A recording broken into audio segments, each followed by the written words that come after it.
به طور خلاصه این بزرگوار در دوران 20 سال زندگی پربار خود دانش دین رو گسترش داد، حکمت و درس قرآن و احکام رو به همه جا رسوند، داعیه تشیع رو که داعیه حکومت اسلامی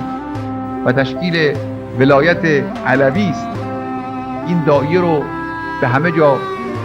فرستاد و نفوذ داد،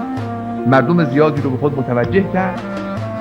دشمنان خودش رو سرشکسته و منکوب کرد، دوستان خودش رو متشکل کرد و سنگ بنایی در اسلام نهاد